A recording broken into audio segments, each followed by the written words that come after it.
राष्ट्रीय श्री राम सेना के राष्ट्रीय अध्यक्ष ललित जी राठौर साहब मौजूद हैं। मैं आपसे जानना चाहूँगा कि आज इतने अच्छे मुकाम पे पहुँचे हैं, क्या क्या रहा पीछे, क्या क्या आपने स्ट्रगल किया और इतने अच्छे मुकाम पर कैसे पहुँचे? जय श्री राम। सबसे पहले तो आप मीडिया से हो, और मीडिया इस सनातन की धरती का चौथा मजबूत स्तंभ है, और हम सब के भरोसे की नींव हो आप लोग, जो हमेशा सच के साथ खड़े रहते हो, सत्यता से सारी चीज़ें देश और दुनिया के सामने लेके जाते हो। तो ये हमारे लिए बड़े गौरव की बात है कि हमारे साथी और सहयोगी आप हो। मेरा जीवन हमेशा से ही संघर्षशील रहा है। बचपन में भी हमने वो दिन देखे हैं जब हम पहले स्कूल जाते थे, उससे पहले हम खेत में जाते थे, घर के पशुओं के लिए चारा लाना।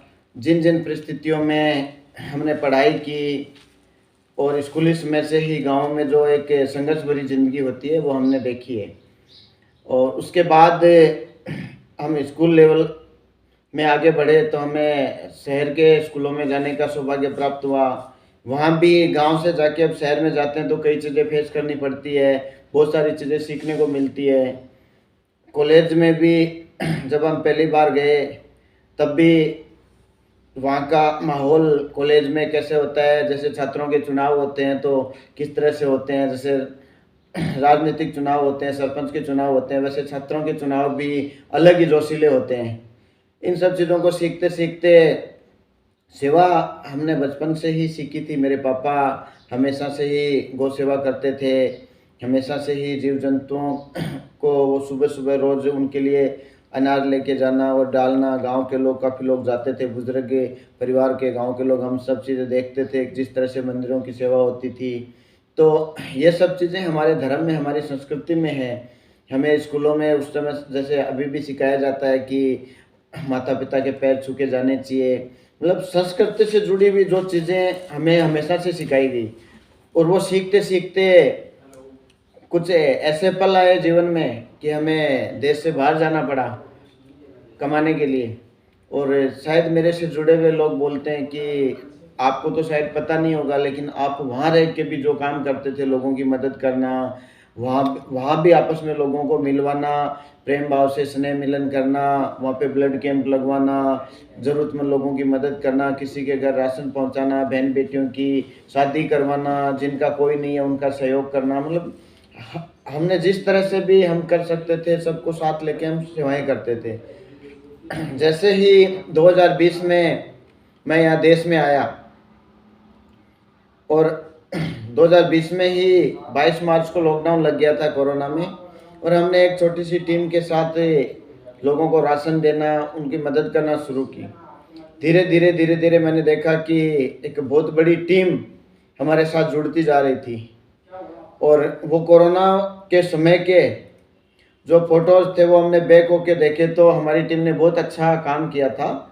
ज़रूरतमंद लोगों को खाना बना के खिलाना, घर घर जाके पूछना। कि कुछ लोगों के मन में ये रहती थी कि हमने तो कभी खाना मांगा नहीं है, लेकिन बाहर हम जा नहीं सकते, बीमारी के डर से, मरने का भी डर था, बीमारी का भी डर था। फिर भी हम घर घर जाते थे और लोगों से पूछते थे, और वह राशन के किट बना के और जो खाना रोज़ बनाते थे फूड पैकेट बना के उनके घर तक पहुंचाते थे। ऐसे पहुंचते पहुंचते एक बहुत अच्छी खासी टीम बन गई। तो मेरा जॉब उस वक्त दुबई में था और एक अच्छी कंपनी में था, बहुत अच्छी मेरी सैलरी हुआ करती थी। लेकिन बस वो सैलरी से और उस पैसे से उन सेवाओं के आगे वो बहुत छोटी थी। तो मेरा मन बदल गया और मैंने सेवाओं में अपनी टीम के साथ मिलके और हर तरह की सेवाएं करनी शुरू कर दी। चाहे वो कहीं कोई गौ माता पीड़ित एक्सीडेंट हो गई तो उसको हॉस्पिटल पहुंचाना, कोई गौ माता मर गई तो उसका अंतिम संस्कार करना, कोई रोड एक्सीडेंट हो गया तो उनको हॉस्पिटल पहुंचाना, किसी को ब्लड दिलवाना। ऐसे करते करते हर तरह की सेवाओं में हिंदुत्व के लिए काम करना, बहन बेटियों को लव जिहाद से बचाना।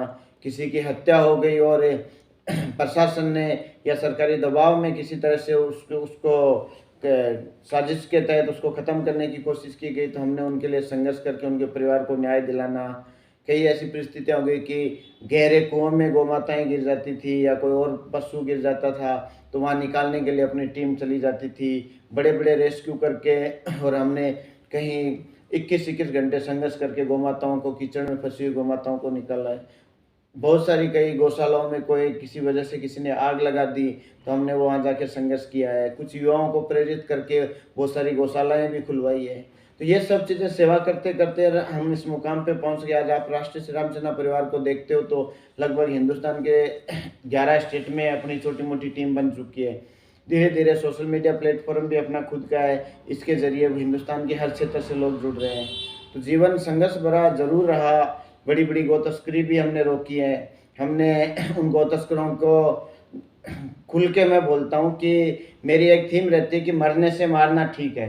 तो हमने गौ तस्करों के ढंग से तोड़ा है, जैसे तोड़ना चाहिए। मतलब होता है ना कि अगर कोई गौ माता को काटता है, जब उनकी पीड़ा हमें महसूस होती है तो काटने वाले को मारते समय हमें दया धर्म नहीं होना चाहिए। हमारे ना बीच में दया आनी चाहिए ना धर्म आना चाहिए, क्योंकि जो जैसा अपराध करता है उसको वैसी सजा नहीं मिलेगी। आपके संगठन की रूपरेखा, आपके नियम कानून कायदे और आपकी दंड व्यवस्था अगर मजबूत नहीं होगी तो आप एक मजबूत संगठन नहीं बना सकते। और मैंने हमेशा योगी जी को फॉलो किया है और योगी जी के सिस्टम से काम करता हूँ। बिना प्लान के कोई काम नहीं करता और जो काम हाथ में लेता हूँ मैं हर संभव प्रयास करता हूँ कि उसमें 100% हम पूरा करेंगे। चाहे वो बड़ी से बड़ी गौ तस्करी रोकनी हो, चाहे वो बड़े से बड़े हमारे पास कोई टास्क आ जाए, हम उसको पूरी जिम्मेदारी से पूरा करते हैं और निडर होकर पूरा करते हैं। ये नहीं होता कि हम वहाँ जाएंगे तो लोग हमें मार देंगे, सामने वाले के पास हथियार होता है। मौत तय है, आदमी मरेगा ही मरेगा एक दिन, लेकिन जो लड़ेगा वही इतिहास रचेगा। देखा जाए कि आप कुछ लोग कहते हैं कि उस समय आप जो है शायद सैनिटाइज कर रहे थे और उस समय कुछ लोगों ने जो भी है कि हमारी हमारी सेना ये है, हमारी सेना है, आपने श्री राम सेना का नाम वहां पे लिया था। हमारे जानने में ये आया था कि आपने उसी दिन श्री राम सेना के निर्माण कर दिया था। हुआ यह था कि हम कोरोना समय में ऐसे सैनिटाइज कर रहे थे तो हमसे किसी ने पूछ लिया था कि कौन से संगठन के लोग हैं। किसी ने करनी सेना का नाम लिया था, किसी ने रॉयल सिटी यूथ ब्रिगेड का नाम लिया था। मैंने भी पीछे टैंक लगा रखा था, सैनिटाइज कर रहा था और मैंने बोला मैं श्री राम सेना से हूँ। उस समय मेरे ऐसे दिमाग में था कि हम श्री राम सेना बनाएंगे। श्री राम सेना की स्थापना नहीं हुई थी, लेकिन भगवान का आशीर्वाद था कि वो श्री राम सेना की स्थापना उसी समय होनी थी। और उसके बाद लोगों ने शायद उसको हंसी में या मजाक में लिया होगा, लेकिन मैं पहले भी सीरियस था और जीवन के हर एक काम को मैं सीरियस लेता हूँ और मैं सोच लेता हूँ, वो करता हूँ। और उसी का नतीजा है कि आज आपके सामने ये राम परिवार इतना बड़ा हो गया है और धीरे धीरे बढ़ता जा रहा है। और इसको विशाल बनाने के लिए कोई हम ऐसा एक प्रेशर लेके नहीं चल रहे हैं। हमारा रास्ता साफ और सुथरा है कि हम सच्चाई के पे चलते हैं, सत्य के साथ लड़ेंगे, सच के साथ हमेशा खड़े रहेंगे। किसी के साथ भी अन्याय होगा, कोई अत्याचार करेगा, उसको पहली व्यवस्था कानून है, सरकार है, और उसके बाद भी अगर कोई नाक से ऊपर जाए तो राष्ट्रीय श्री राम सेना परिवार की सेना हर संभव उसका इलाज करेगी और पूरे मजबूती से उसको उल्टा लटका कर उसका पूरा ताबीज बनाने का काम करेगी। यहाँ तक पहुँचने में क्या क्या बाधाएं आई अब तक? बाधाएं संकट ये आता ही है कि प्रशासनिक की सबसे बड़ी बाधा प्रशासन होता है। हम कोई काम करते हैं तो, लेकिन प्रशासन के लोगों को भी मैं अपना मानता हूं कि उन पे भी कुछ जिम्मेदारियां होती है, ऊपर से प्रेशर होता है। कुछ बिकाऊ लोग, कुछ भ्रष्ट नेता प्रशासन के लोगों को भी दबा के रखते हैं, लेकिन मुझे उससे कोई फर्क नहीं पड़ता। मुझे उन सब से निपटना आता है। हमारा जो सिस्टम है, हमारी जो सेना है, उससे जुड़े हुए लोग हैं, वो इतने काबिल है कि हम हर सिस्टम से लड़ने की ताकत रखते हैं। हम हर संभव प्रयास करते हैं कि मीडिया बंधु हमेशा हमारे साथ रहे, प्रशासन हमारा साथ रहे, सरकार का भी हमारे साथ रहे। अगर फिर भी कहीं कोई परेशानी आती है तो हमारे पास इतना सिस्टम है, हम इस तरह से प्लान करके काम करते हैं कि उसमें हमारे फंसने की गुंजाइश ही नहीं रहती और हर संभव हम उस काम को पूरा करते हैं। चाहे वो गो तस्करी रोकने हो, चाहे लव जिहाद से बहन बेटियों को बचाना हो, या कोई ऐसा अपराध हो रहा है जिसे रोकने में सरकार और पुलिस नाकाम हो, वहाँ पे भी हम उस कार्य को करने का पूरा जिम्मा लेते हैं और हम करके दिखाते हैं। आप लोगों को क्या संदेश देना चाहेंगे अपनी श्री राम सेना, राष्ट्रीय श्री राम लोगों का संदेश यही है, आप सत्य के रास्ते पे चलो, आप गलत नहीं हो तो किसी से भी मत डरो, भगवान हमेशा आपके साथ है। और मैंने ये महसूस किया है कि जिस तरह से ये सेना बनी है और राम परिवार जिस तरह से बढ़ता जा रहा है, माध्यम, एक नाम है श्री राम सेना, और मैं उसका सबसे छोटा सदस्य हूँ। और इस छोटे सदस्य को अगर धर्म जागृति के लिए, भारत माता की रक्षा के लिए, गौ माता की रक्षा के लिए, सनातन धर्म के लिए अगर मुझे राजनीति में जाना पड़ा तो मैं राजनीति में जाऊंगा। मुझे धर्म नीति के लिए, मुझे अगर इस जीवन से संन्यास लेने का भी भगवान ने मौका दिया तो मैं वो भी कोशिश करूंगा कि मैं संन्यास लूं, क्योंकि मुझे मेरा सनातन सर्वप्रिय है। हिंदू राष्ट्र बनाने के लिए और सनातन बोर्ड की स्थापना के लिए और हर घर में राम भक्त बनाने की मुहिम के लिए और पूरी दुनिया में सनातन का प्रचार करने के लिए जो भी रास्ता मुझे अपनाना पड़े मैं अपनाऊंगा। अगर राजनीति में मौका मिलेगा तो क्या करेंगे आप? राजनीति का मतलब, लोग, आपने देखा होगा कि लोग राजनीति में, सेवकों के लिए जगह कम होती है। राजनीति कोई बहुत अच्छी चीज़ नहीं है, लेकिन अगर आपके पास से सच्चे मन के साथ साथ एक संगठन के साथ साथ अगर आप राजनीति में भी आप जाते हो तो आप दुगनी ताकत से सेवा कर सकते हो। आप सत्ता के उस पावर को आप जनता के बीच में एक जन सेवक के रूप में एक प्रभाव से पेश कर सकते हो, क्योंकि उसके बाद आप संपूर्ण रूप से इतने पावरफुल हो जाते हो कि अगर कहीं भी गलत हो रहा है तो उसकी जांच करके और आप तुरंत उस पर आदेश पारित कर सकते हो और उसको कानून लागू कर सकते हो। तो ये व्यवस्थाएं तभी बनेगी जब अच्छे लोग सत्ता में जाएंगे।